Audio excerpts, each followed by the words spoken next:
Welcome to the third part of Lecture 3 on radioactive decay kinetics for Chem 418. For Lecture 3, Part 3, we're going to discuss reaction cross-sections. That's equations that describe probability of reactions to occur, and we're going to discuss the term cross-sections, which we've already talked about when we discussed the chart of the nuclides. Then we're going to explore natural radiation and what we've already talked about natural radiation. We've looked at the uranium-238 decay chain in the previous lecture. And then we're going to end this on dating the materials that contain radioisotopes, so how we can get information about age of materials.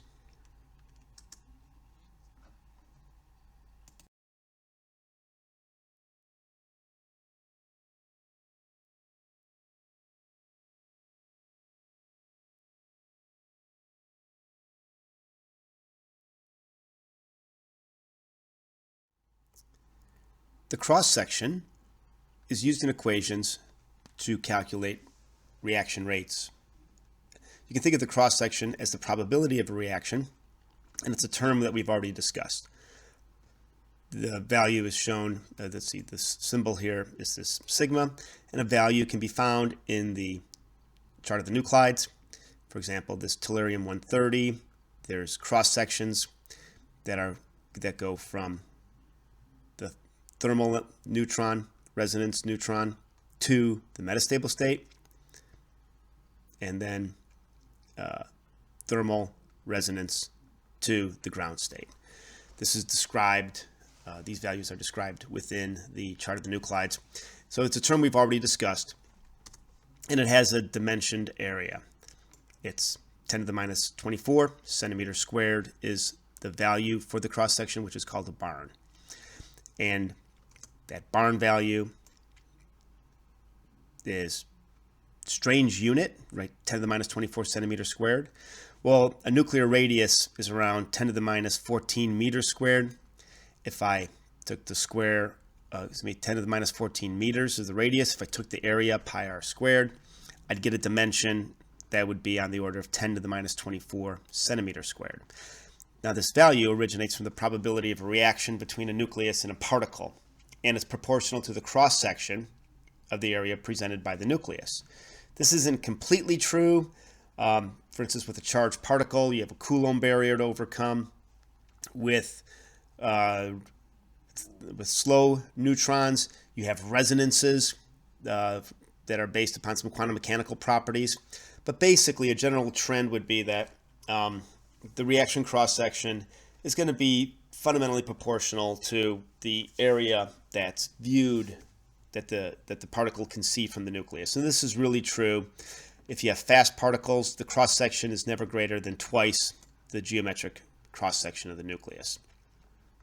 So cross-sections for fast particles tend to be close to a barn. It also depends upon the exact reaction that you're looking at. And what we're going to see when we explore cross-sections is that we'll have some cross-sections which are close to a barn, seem reasonable, and then some cross-sections that are multiple barns, thousands of barns. So in essence, it's as if the nucleus expands. That's not what's really happening. Quantum mechanics comes into play, and you have wave function overlaps that increase the probability of reactions. So let's see how cross-section can be used in some reactions. The cross-sections that are in the chart of the nuclides are for neutron reactions, and the sigma, the value that represents the cross-section, will have a symbol next to it, a gamma or a F, gamma for just neutron capture, F for fission. We'll explain this in more detail when we discuss those different reactions. But there's also cross-sections for accelerator reactions. So in an accelerator reaction, a beam of particles strikes a thin target with a minimum beam attenuation. So the energy loss as the beam travels through the target can be neglected for this equation to be valid. And that's important because for accelerator-based cross-sections, the energy of the projectile entering is a function of the cross-section. So we have these terms where we have the incident particles per unit time, a beam current. We have the number of targets per centimeter cubed. We have a target thickness in centimeters, so we see that we get an inverse centimeter unit here. And then we have the cross section, which is in centimeters squared. So we see that the values, those area values, get removed. So for reactors, we assume that we use a different equation, and we assume that a particle uniform flux is impinging upon a target, and the cross section, so we've got the rate of reactions, some sort of processes just over here, how many reactions are occurring per unit time, is equal to the cross section times the number of nuclei that are in the sample times the flux. So that's particles per centimeter squared per second. And this is a property, this flux is a property of the reactor. This target, that's the property of the target that you're putting in. And this is the cross section that one can find. Of course, if I had an unknown and I measured the rate of the reaction, the rate of the process, and I knew something about the reactor flux, and I knew the number of atoms that were in the target, I could figure out the cross section. And if I had an unknown reactor and I wanted to measure its flux, I would put a target that's known in with a cross section that's from that material that's understood, measure this, and I could evaluate the flux. So these equations provide us an opportunity to evaluate terms and processes in nuclear reactions. Those equations that I showed in the previous slide are fundamentally correct. However, we are neglecting an important consideration, and that's the decay of any isotopes that are produced while the production is ongoing. And we need to consider something a saturation factor. So for any radioactive product at the end of bombardment, you divide it by the saturation factor, the formation rate is obtained. So the equations are listed here, but let's think about what this saturation factor means. As one is producing an isotope, when it's made, it also has a probability of decaying. So if you're producing an isotope that has a half-life of 100 years, and you're producing it in a reactor, and that reaction you bombard the target for an hour, the probability that one of the atoms you made that has a half-life of 100 years decaying within that hour is pretty small. So we don't really need to include the saturation factor. However, if you're irradiating a sample for an hour and the half-life of the isotope that you're producing is 3 hours, well, then a reasonable and measurable amount of that isotope may have decayed, and you need to include this saturation factor. So the equations really become, so this is the activity of one, right? The number of atoms of one, the half-life of one. This is the product that's made. That activity is equal to the initial amount of target times the cross-section times the flux. Same equation as we used in the previous page, multiplied by 1 minus e to the minus lambda 1t. So this is the decay constant of the isotope that you're producing. And this provides a maximum, this gives you an idea of where you're going to reach a maximum level.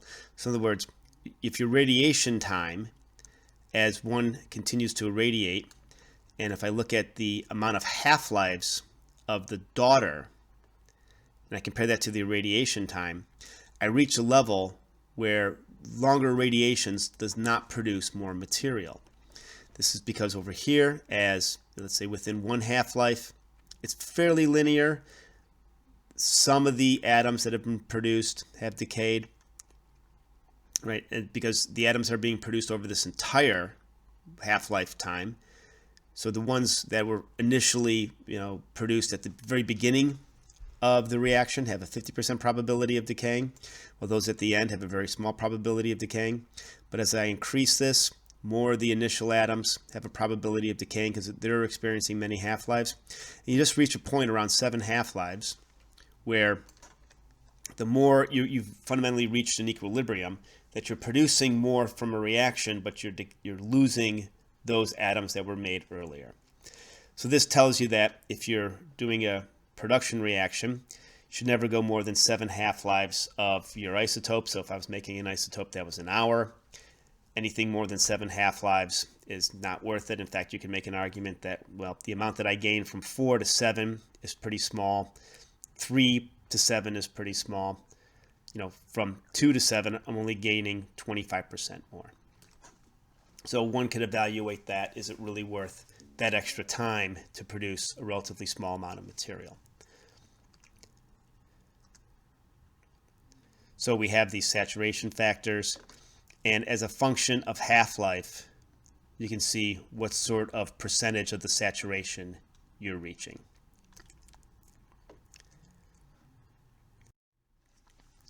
Let's compare these two equations in two different scenarios. One where the irradiation time is short compared to the half-life, and one where the irradiation time is long compared to the half-life. So for our first example, let's use a reaction to make iron 59, this isotope, 44.5 day half-life, from iron 58. We'll add a neutron to the iron 58. It will absorb that neutron, give off a gamma, and make iron 59. It gives off the gamma because it makes an excited iron 59 state. That photon makes it decay to the ground state. So it's just a simple transition. And we see that as this N, gamma, iron 59. So target, projectile, reaction product, reaction product. Another way of writing it is shown here. We'll go over more detail about this reaction later in the course, how we this sort of nomenclature. But we can also write it as iron 58 plus a neutron goes to a photon plus iron 59. The cross section we can get right from the chart of the nuclides. It's 1.3. I write it here 1.3 times 10 to the minus 24 centimeters squared, because remember it's in Barnes, so this is in Barnes, and 10 to the minus 24 centimeters squared is our Barnes unit. So let's take our equation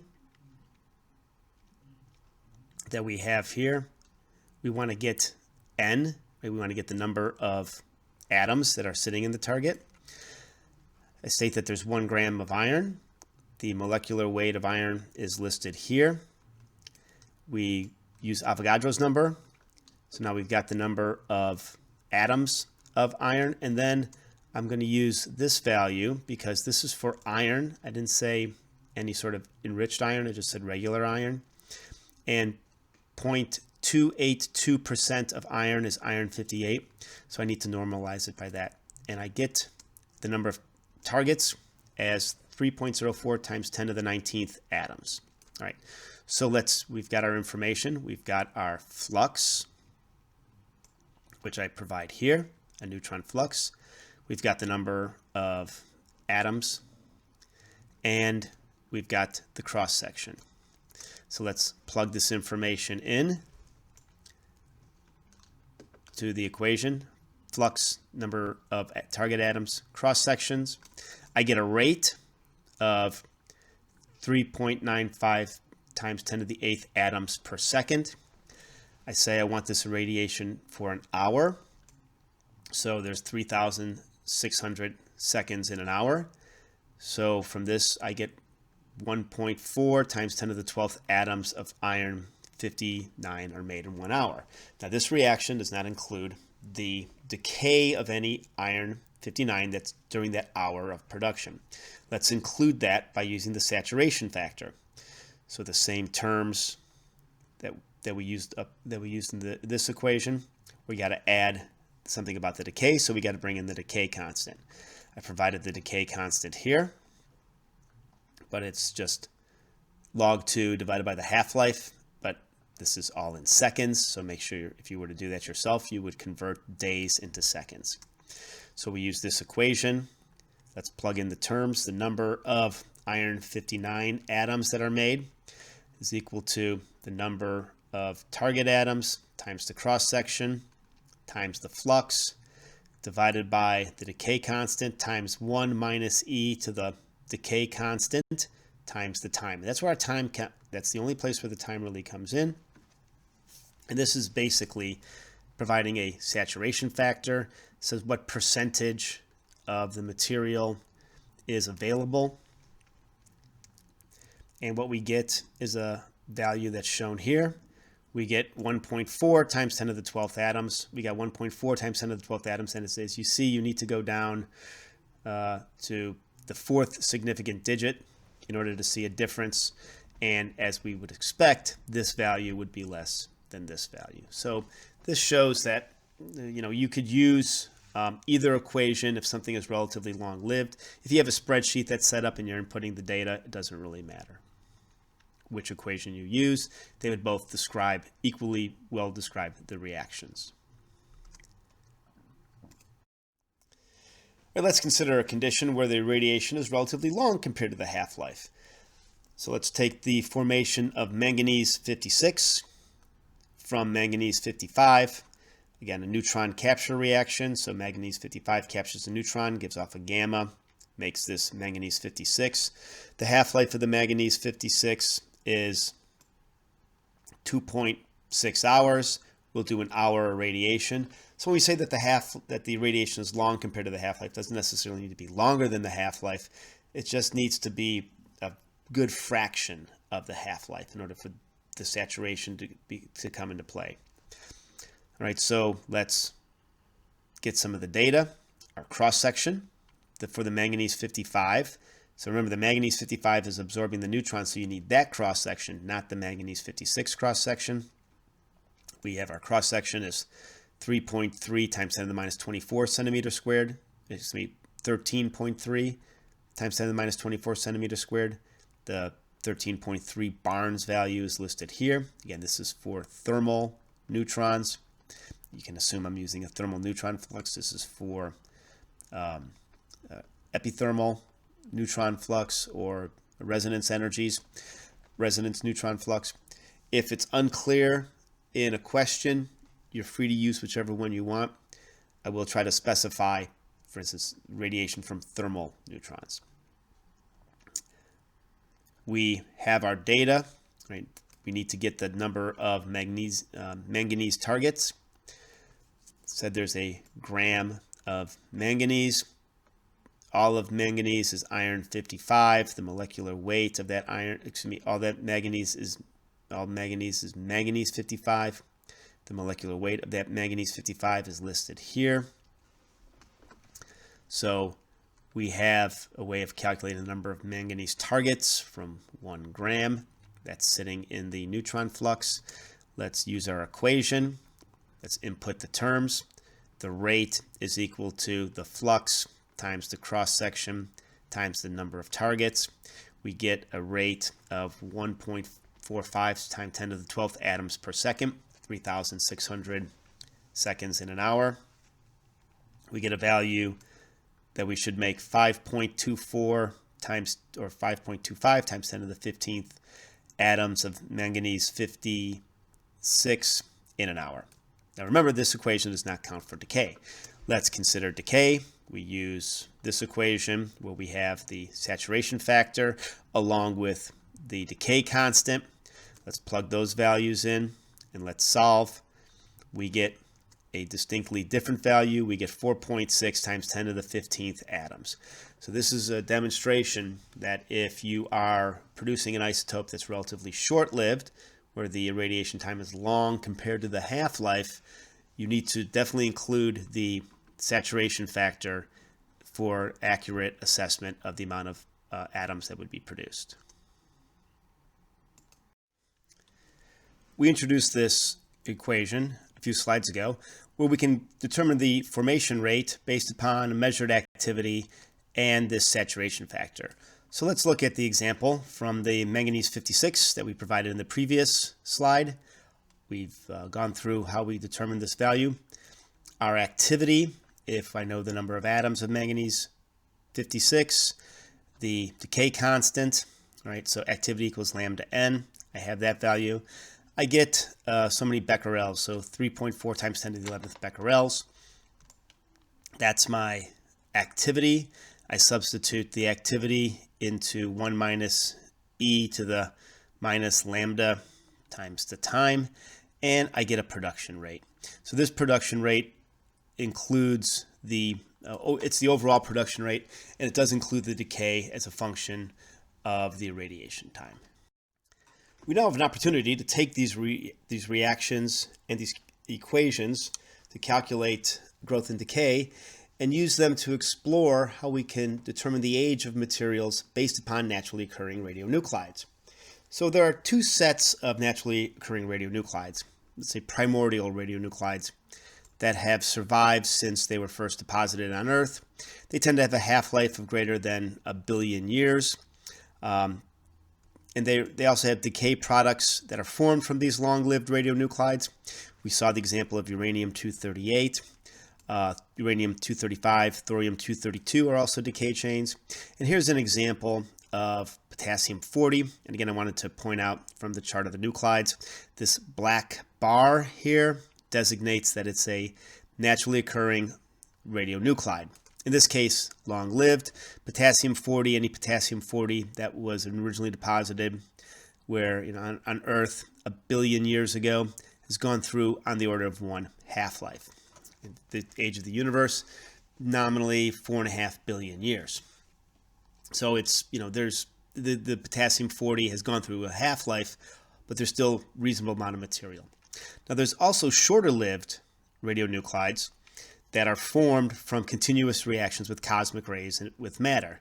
So for instance, tritium, carbon-14, beryllium-7. Here's the data from the chart of the nuclides for carbon-14. Its half-life is 5,000 years. Obviously, if any of the carbon-14 that was originally deposited on Earth during the formation billion years ago has long since decayed. But these nuclear reactions, and for carbon-14, neutrons hitting nitrogen-14 produce a proton and carbon-14. And these reactions, there's also a reaction for producing carbon-12, but this reaction, as you can imagine, this is a neutron with sufficient energy to knock out a proton. This reaction occurs because, well, the atmosphere is primarily nitrogen. Most of that is nitrogen-14, so this is our target. The neutrons are formed from cosmic rays coming in, forming these neutrons in nuclear reactions, and those neutrons then hitting the nitrogen-14, liberating a proton, and forming this carbon-14. Now, anthropogenic radionuclides have also been introduced, so radionuclides made by human activity. And these are primarily actinides and fission products. They also include carbon-14 and tritium, and these have been introduced, for instance, through weapons testing. All these radionuclides, particularly the naturally occurring ones, can be used to evaluate dating. However, if one is going to use carbon-14 or tritium, or anything that was introduced through anthropogenic activities, a normalization has to occur for accurate dating of these materials. So if we have a long-lived isotope that decays to some ground state or stable daughter or another long-lived daughter, we can use this as a clock to determine the age of something. And the clock is basically from this equation where the number of atoms at a given time t is just equal to the number initial times e to the minus lambda t. So let's rearrange this equation and solve for t, and the equation becomes what is shown here, where it's equal to the natural log ratio of the initial and the number of atoms at time t, and the decay constant of what's decaying.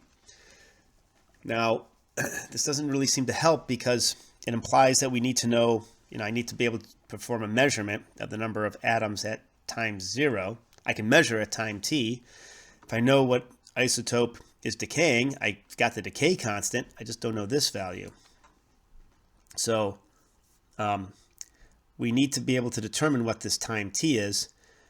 And what we can say is that, well, the decay of the parent to the daughter is constant, right? And let's just say the total amount of daughter plus the total amount of parent at time t is equal to the initial amount of parent. And all we're saying is that we can determine the amount of the parent, so this n naught value, based upon what we measure currently for the amount of daughter and the amount of parent present. So we basically rearrange this. The amount of parent at time t equals the amount of parent that's initial times e to the minus lambda t. Let's rearrange this equation, and it becomes the amount of parent at time t, daughter at time t, and the decay constant. That's all we need to know to determine the date.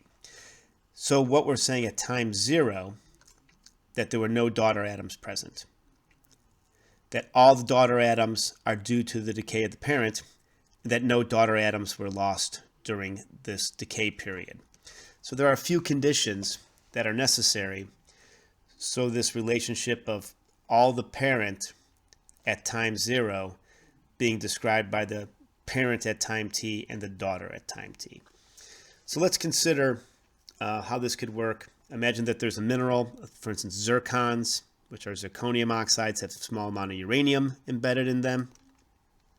One can evaluate these zircons, look at the amount of uranium-238, and the daughter that we're talking about in this case is lead-206. Now if you look at the decay chain, which we explored earlier, that's not a direct decay. There are many decays, but fundamentally, if you look at the half-lives of the isotopes between uranium-238 and lead-206, most of them are relatively short-lived compared to the half-life of uranium-238. So in essence, we just can take the uranium-238 half-life as a decay directly to the lead-208. So what we need to assume is that there was no lead-206. There was no lead-206 present at time 0 in this zircon. That all the lead-206 that is there is due to the decay of uranium-238, and that no lead-206 was lost during the lifetime of this material. What you could do for lead, if you were to evaluate if there was other lead present, lead has other stable isotopes, you could determine how much lead there is. Look at, for instance, lead-208, how much of that was there. And if you don't see the lead-208, you're convinced that that lead is only from this decay. Also, the isotopics of the lead will show you that information. Of course, if there's uranium-238 present in your sample, you're probably also going to have uranium-235, and those daughters will also need to be considered. So if we go through this, what is the age of the mineral? Let's substitute our terms into this equation. So it's the decay constant, log 2, divided by 4.5 billion years. The log of 1 plus the daughter and the parent. And I said that the fraction is shown here, the ratio. So we can just take those values at time 0. The daughter is not present. At time t, that was providing this ratio, the daughter to the parent, it's 0.4. So this becomes the inverse of the decay constant times log of 1.4, and you get 2.2 billion years. And that's actually accurate for a lot of that. That's a relatively consistent time frame for some zircons, and this technique is actually used for dating older zircons. Again, we use this equation. This is our fundamental equation.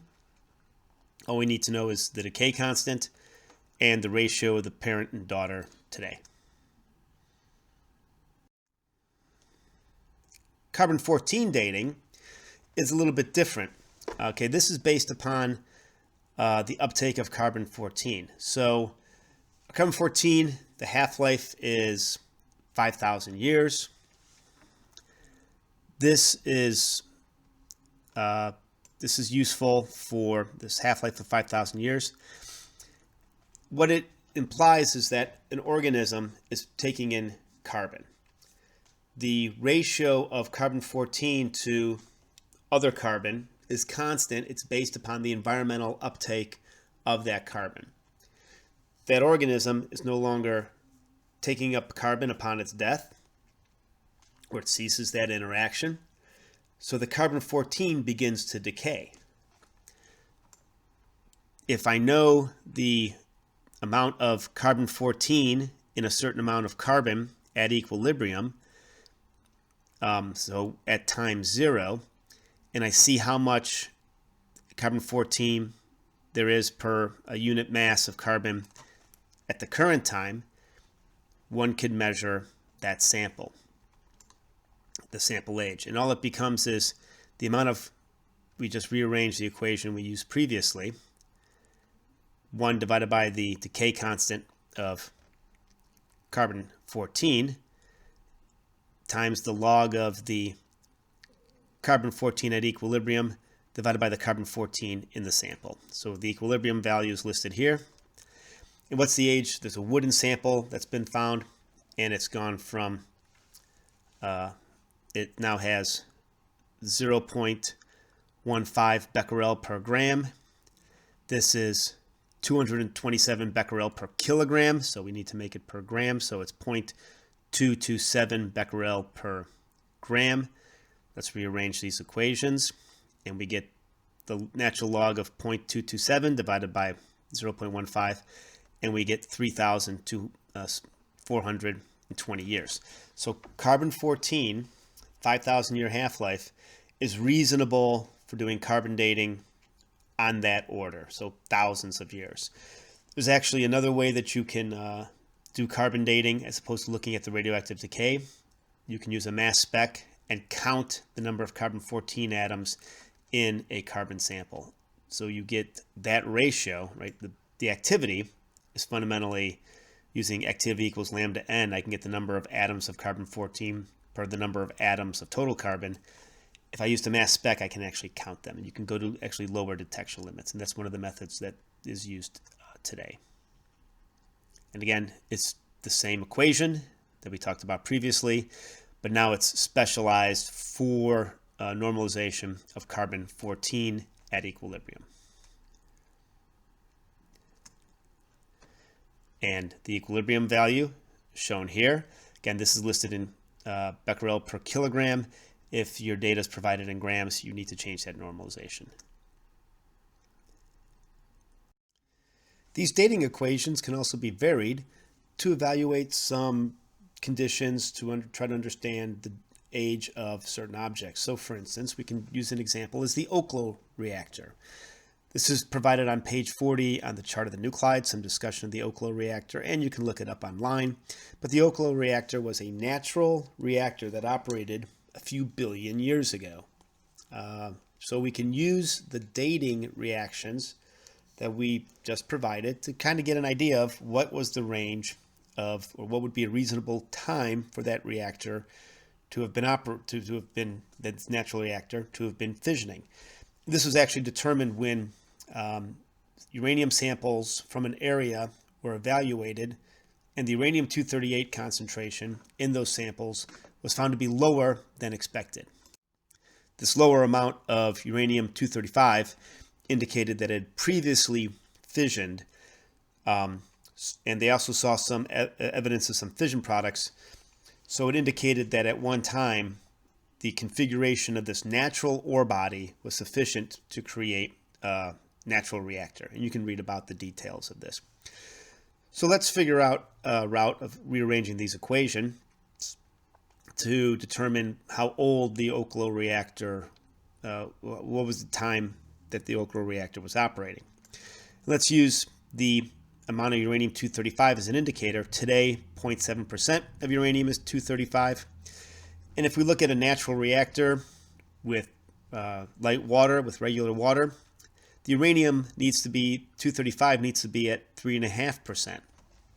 The half-life of uranium-235 is shorter than the half-life of uranium-238. So fundamentally there's a clock setup that if we know what it is at today, we want to find what that ratio was at time 0. So let's compare the 235 to 238, and we'll call it this uranium ratio, and use our regular decay equation. So we need to just set up the ratios. So the ratio of uranium today is equal to the initial ratio times, we got to take the decay constants for the 235 and the 238, since we're using a ratio of 235 and 238. The time is equal, it's the same. Let's rearrange this equation so that the amount at time 0 is just equal e to the minus lambda 235 times t plus lambda 238 times t. So now we have everything we need to know to solve this equation. We just rearrange, solve for solve for time. We have the ratio at time t, the initial ratio. We know the decay constants. We rearrange this equation, and we get a value on the order of 2 billion years, which is actually pretty accurate. So again, we input the ratio from today, input the ratio that we know that's a condition for the reactor to operate, throw in the constants, calculate, and we get a reasonable value.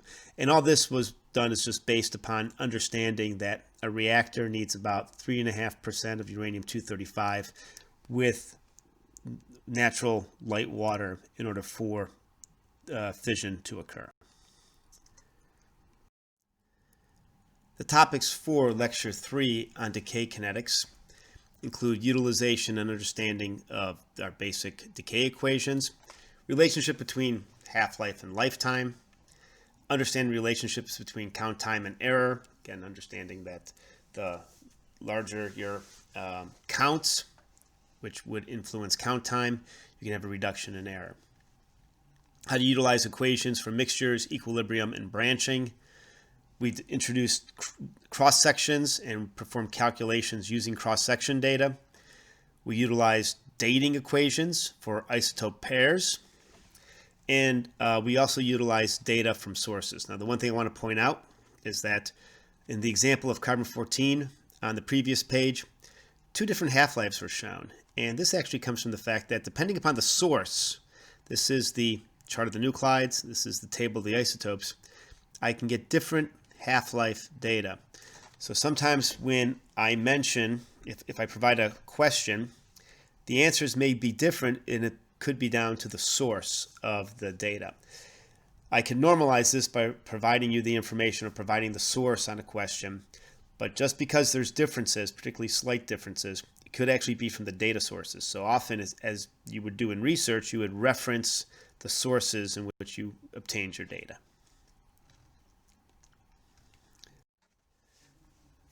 So let's review some questions you should be able to answer based upon the lecture. What is the equation that is used to determine the isotope amount at a given time? That's a very fundamental equation, and the basis is shown here, where the n is the number of nuclei at either the initial or at the given time, lambda the decay constant, and then t. This also works for activity or counts or mass. It could work for concentration if the volume doesn't change. What is the equation for the decay constant? This decay constant here, very important term, is log 2 divided by the half-life. One thing you need to make sure is your half-life given in a time unit needs to match the time unit that you would use in this equation. So in this equation here, you have time here in a given unit.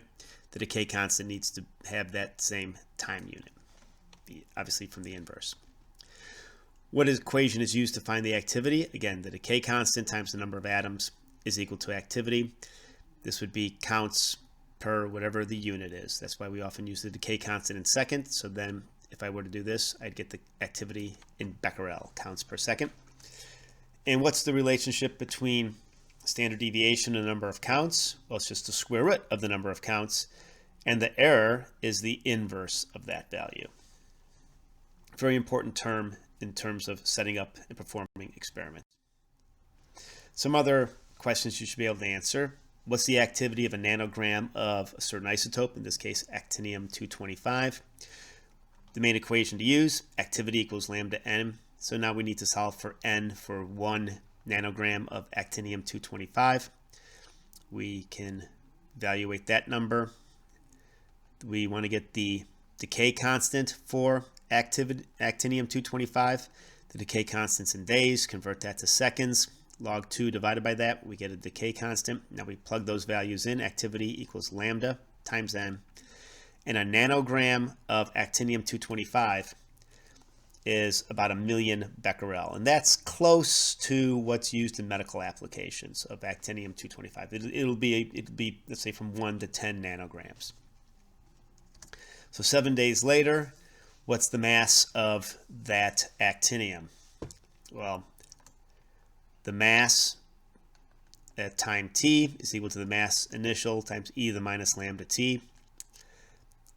We will utilize this equation. The 1 nanogram, e times e to the minus lambda t, is equal to 0.616 nanograms. So 10-day half-life, 7 days later, not quite half of it is decayed. For making actinium, you can use an isotope of thorium, thorium-229, that decays to radium, and then that radium then decays to actinium. So let's ask the question, if I have some thorium-229 and it's decaying, it has an activity of 1,000,000 becquerel. What's the activity of the radium-224 after purification? So we start off with no daughters, just the thorium-229. It starts decaying, and at 4,000 hours after the purification, it's reached equilibrium. So we see that the radium grows in, and you can determine that at this point the amount of the activity of the radium is equal to the activity of the thorium. So it's a parent-daughter relationship. And we solved this using the ERG program. Okay, other terms, conditions, questions you should be familiar with. What's a becquerel? Well, becquerel is decay per second. A curie, what's a curie? 3.7 times 10 to the 10th decays per second, and a curie comes from a gram of radium. What's a reaction cross-section? It's the probability of a nuclear process. The value is in barns, where 1 barn is 10 to the minus 24 centimeters squared. So how can you determine a neutron flux in a reactor if you irradiate a certain amount of material for a given period of time? In this case, let's use the irradiation of a wire of cobalt-60. 500 milligrams of it for 1 hour. Just use this equation where the activity at, you can measure it, you can pull out the cobalt, measure it, the activity is equal to the amount of the cobalt-59. And what cobalt is made from this? Cobalt-60, because we're just adding a neutron to it. I measure the activity of cobalt-60. I know the amount of cobalt-59. I know the cross-section. This is not known. The decay constant for the cobalt-60 is known, and the time of the irradiation is known. So I just rearrange this equation, and I get the flux. What are the basic assumptions used when performing radiocarbon dating of longer-lived isotopes? One, that there are no daughter atoms present at the initial time that you're trying to determine the date of this material. That all daughter atoms that are present are due to the parent decay, and that no daughter atoms were lost during the decay. All these equations can be used to develop some Excel spreadsheets that can provide calculations. So for instance, and this is not an assignment, this is just if you were to do further work within radiochemistry, you can develop Excel spreadsheets where you can input some data like the mass or the mole of a certain isotope and determine the activity. You can get a concentration, and if I knew the volume of a certain amount of isotope, I can calculate the activity. So for instance, if I knew that I had a solution that was a micromole of plutonium-239 and it was 1 milliliter, I could calculate the activity of that 1 milliliter solution. I could make a spreadsheet to calculate the isotope production from radiation, and I can do some calculations on parent-daughter decays. So for instance, uranium-239 going to neptunium-239 going to plutonium-239. When you've completed this lecture, please comment on the blog and respond to PDF Quiz 3.